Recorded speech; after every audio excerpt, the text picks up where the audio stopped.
नमस्कार, देश प्रदेश में आपका स्वागत है। मैं हूं अदिति राजपूत। सबसे पहले बात करते हैं बिहार की सियासत की, जहां पर अब विधानसभा चुनाव होने जा रहे हैं और राष्ट्रीय जनता दल के सुप्रीमो लालू प्रसाद यादव से मुलाकात करने उनके बड़े बेटे तेज प्रताप यादव रांची पहुंचे। तेजस्वी के बाद तेज प्रताप की लालू से मुलाकात को लेकर राजनीतिक गलियारों में अब कयास लगने शुरू हो गए। कहा जा रहा है कि बिहार विधानसभा के चुनाव के लिहाज से ये जो मुलाकातें हैं बेहद अहम है। तेज प्रताप ने अपने समर्थकों को टिकट देने की बात को अपने पिता लालू प्रसाद यादव के सामने अब रखा है और उन्होंने ये भी कहा है कि उन्हें अपना पक्ष रखना होगा। लालू प्रसाद के मिलने से पहले तेज प्रताप का कोरोना टेस्ट भी कराया गया और उनकी रिपोर्ट नेगेटिव आई है, लेकिन ये हम जानते हैं कि इससे पहले भी दोनों भाइयों में टिकटों के बंटवारे को लेकर या समर्थकों को लेकर विवाद हो चुका है।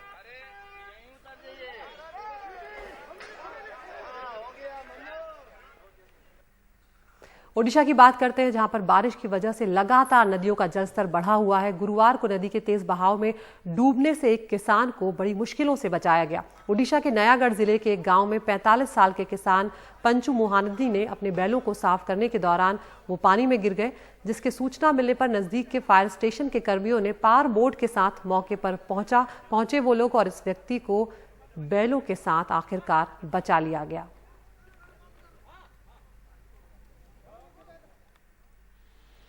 खराब मौसम और तेज बारिश के अंदेशे को देखते हुए जम्मू कश्मीर के रियासी में प्रशासन ने लोगों को पानी वाली जगहों से दूर रहने का अलर्ट जारी कर दिया है। बारिश के चलते नदियां और नाले लगातार उफान पर हैं, जिसको देखते हुए एहतियातन लोगों को सतर्क रहने को कहा गया है, दूर रहने को कहा गया है। आपातकालीन स्थिति में हेल्पलाइन नंबर और पुलिस को संपर्क करने के लिए भी कहा गया है।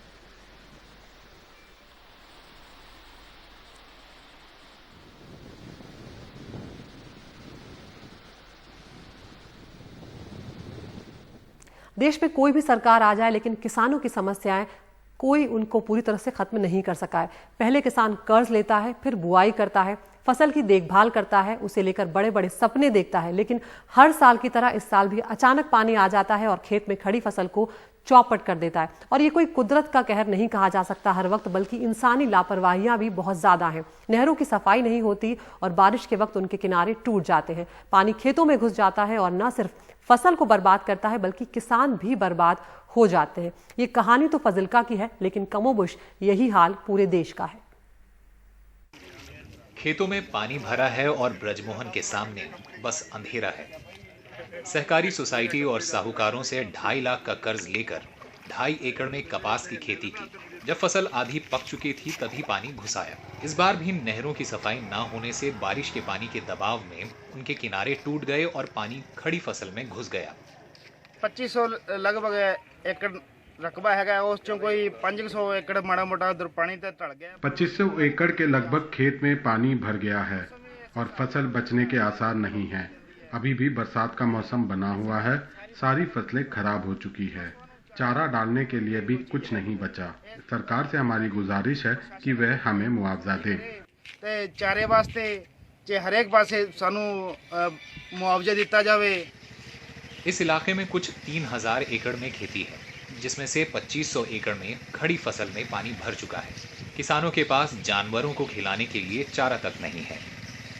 जिम्मेदारों की आमदन खत्म हो चुकी है। पल्लियों जेड़ा 15 जमींदारों की आमदनी खत्म हो चुकी है। उन्होंने 15 से 20 हजार पर एकड़ फसलों पर खर्च कर दिया है। उनके पास कुछ नहीं बचा है। उनके पास पशुओं को खिलाने के लिए हरा चारा लाने के लिए भी पैसा नहीं बचा है, क्योंकि उनके पास जो पैसा था वो अपनी फसलों के पालन पोषण पर खर्च कर चुके हैं। सारा पैसा नरमे दे ते झोने दे खर्चे चला चुके हैं।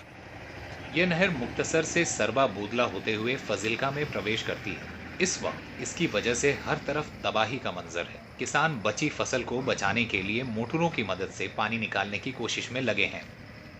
पिछले दिनों से काफ़ी बारिश पड़ने के कारण यह सरावा बोदला ड्रेन है वो ओवरफ्लो हो गई है और उसका पानी कई गांवों में आ चुका है। ड्रेन विभाग की तरफ से हम मोटरों का अरेंजमेंट यहाँ गाँव में कर रहे हैं और आस है जल्दी से जल्दी हम गाँव को पानी निकाल कर इनको सुरक्षित कर देंगे। ड्रेन की सफाई तो बहुत अच्छी तरह से हुई है, पर बारिश ज़्यादा पड़ने के कारण ड्रेन का पानी ओवरफ्लो हो रहा है, टूटी कहीं से नहीं है।